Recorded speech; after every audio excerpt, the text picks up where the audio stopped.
Hola, en este capítulo hablaremos de la sinapsis.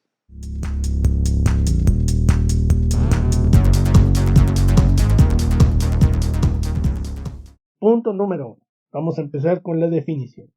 ¿Qué es una sinapsis?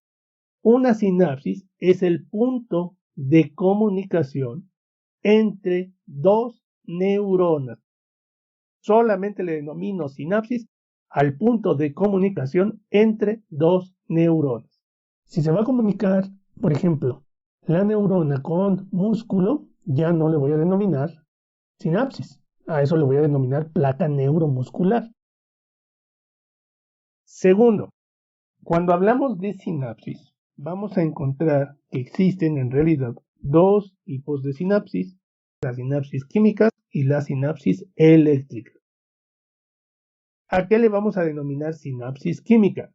Como el nombre lo está enunciando, cuando nosotros vamos a requerir transmitir información de una neurona a otra y se requiere forzosamente de una sustancia química, de un modulador de tipo químico que ayude a transmitir esa información, a eso le voy a denominar sinapsis de tipo químico. Y cuando no existe la presencia de este modulador y no se requiere, entonces a eso le vamos a denominar sinapsis eléctrica. Bueno, vamos a hablar primero todo referente a la sinapsis de tipo química. Punto número 1. Contamos en todo nuestro sistema nervioso con una gran cantidad de neuronas. Las neuronas van a ser las células fundamentales de la función nerviosa. Ojo, el sistema nervioso está conformado por muchos tipos de células. Sin embargo, las células excitables del sistema nervioso son las neuronas. Y las neuronas, se estima que un sujeto puede contar con hasta 100.000 millones de neuronas. Es una aproximación. Y la función básica, elemental de todas las neuronas es intercambiar información de una neurona a otra y así sucesivamente. Es decir, la función del sistema nervioso no es otra cosa que el intercambio masivo de información entre miles o millones de neuronas. Entonces, no es exagerado decir que toda la función del sistema nervioso depende de la función sináptica. Y cuando esa función sináptica se altera, de toda esta cadena de pasos, puede ser que la transmisión o se dé de manera defectuosa o que no se dé. Y ahí es donde empiezan las patologías. Entonces, la sinapsis de tipo química, vamos a encontrar que está conformado por dos terminales. Una terminal que le vamos a denominar terminal presináptica, es decir, alguien que envía la información, y una terminal que le vamos a denominar terminal postsináptica, que es quien recibe la información. Una terminal presináptica, que será el pie terminal, que es el que se va a encargar de enviar la información, y una terminal que es la terminal postsináptica, que es la que se encargará de recibir la señal. Y una circunstancia que es extremadamente importante aquí. En el caso de la sinapsis de tipo químico, cuentan con una característica importantísima que describió por primera vez Ramón y Cajal, que entre las dos terminales debe de existir un espacio, es decir, estas dos neuronas no están pegadas, no tienen una unión celular, sino que existe una separación entre las dos. Y a ese espacio le vamos a denominar la hendidura sináptica. Ahora, siguiente característica. Cuando estamos hablando de la sinapsis de tipo químico, vamos a ver que toda la información va a transmitirse en una sola dirección. Siempre se va a transmitir de la terminal presináptica hacia la terminal postsináptica. No hay posibilidades de que lleve en otra dirección la información. Entonces la información siempre va de pre a post. Siguiente característica.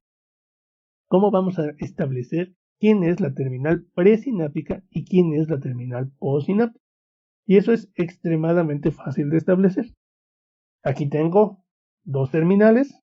La terminal presináptica siempre se va a caracterizar por la presencia de vesículas. Y esas vesículas son las encargadas de liberar al neurotransmisor para enviar el mensaje. Entonces, no toda la neurona está especializada para recibir estas señales. Bueno, las espinas dendríticas son exactamente el lugar a donde va a llegar la conexión con la terminal a estas estructuras, estos pequeños protuberancias, se les denomina espinas dendríticas. Entonces imagínense que en una neurona, ¿cuántas espinas dendríticas puede tener? Y en cada una de ellas puedo tener una terminal presináptica que es la que les va a enviar la información. Entonces la sinapsis sería esto. La terminal postsináptica, en términos muy generales, está constituida por esta pequeña estructura que le denominamos espina dendrítica. Entonces tengo cientos o miles de conexiones que va a recibir una neurona. Esta es la forma básica de comunicación de la información entre neuronas. Esta neurona que está acá, neurona piramidal, se calcula porque no se puede medir. Esta neurona piramidal puede recibir a todo lo largo de su cuerpo, va a poder recibir hasta 100.000 conexiones. Entonces fíjense cuántas sinapsis se tienen que activar para que pueda llegar la información hacia esta neurona. Bueno, entonces todo lo que vamos a hablar ahorita es lo que ocurre, vuelvo a insistir, en una sola de estas terminales entre la neurona presináptica y la neurona postsináptica. La sinapsis. Todo va a ocurrir paso a paso.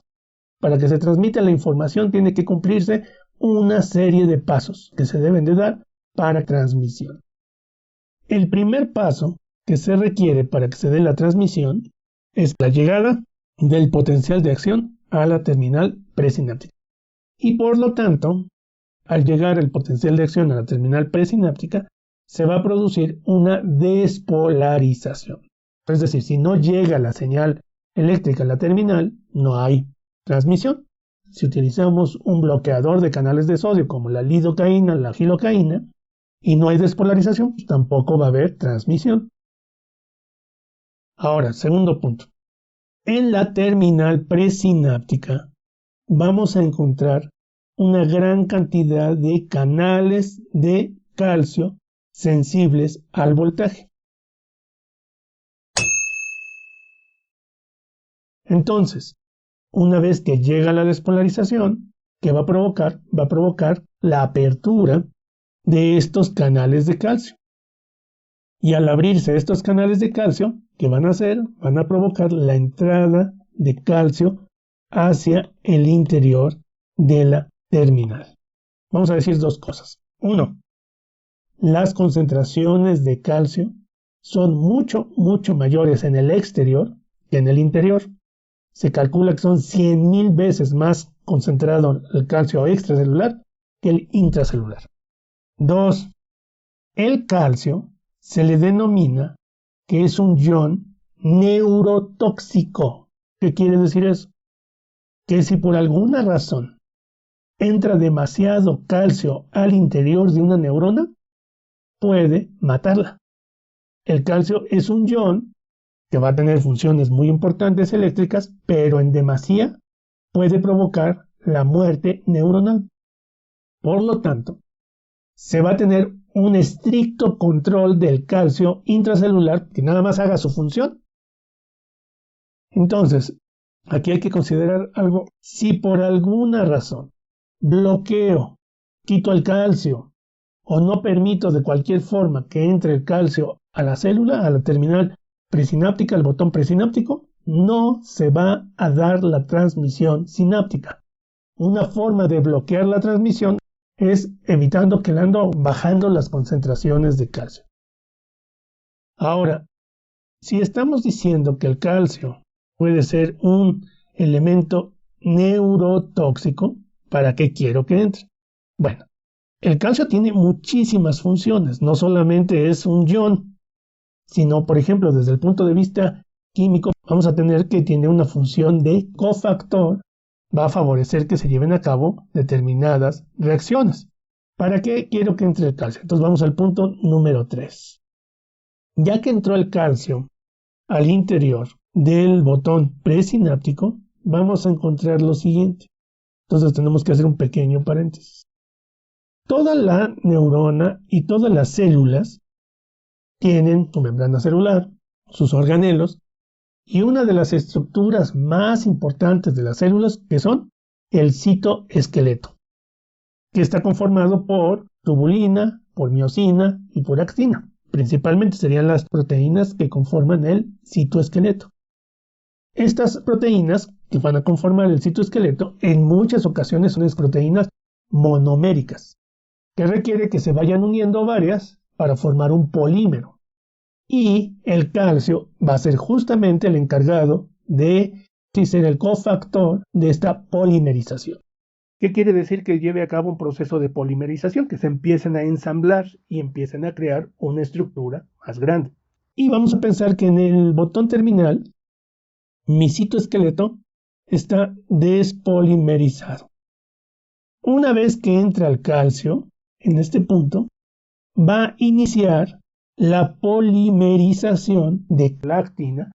¿Y qué va a pasar cuando se polimeriza? Se organiza el citoesqueleto. O sea, de tener fragmentos separados, se polimeriza y entonces se organiza el citoesqueleto y se polimeriza. Entonces la acción de la entrada de calcio a la terminal presináptica es la polimerización de la actina, y este paso es fundamental. ¿Por qué? El citoesqueleto es el lugar por el cual se van a movilizar muchas cosas en el interior de las células. Es decir, son como si fueran caminos a través de los cuales se van a ir moviendo estructuras. ¿Qué cosas se pueden movilizar en el interior de la célula? Se pueden movilizar, por ejemplo, los organelos. Se pueden mover las mitocondrias, lisosomas, vacuolas o vesículas. Es decir, puedo mover a través de esto muchas estructuras. ¿Cuál es la función básica de que el calcio polimerice la actina en la terminal? Bueno, la idea básica va a ser, si entra el calcio, polimeriza, estoy creando los caminos para que las vesículas puedan moverse ¿hacia dónde? Hacia la membrana de la terminal presináptica. Hacia ahí quiero que se muevan. Entonces, por eso es tan importante este paso del calcio.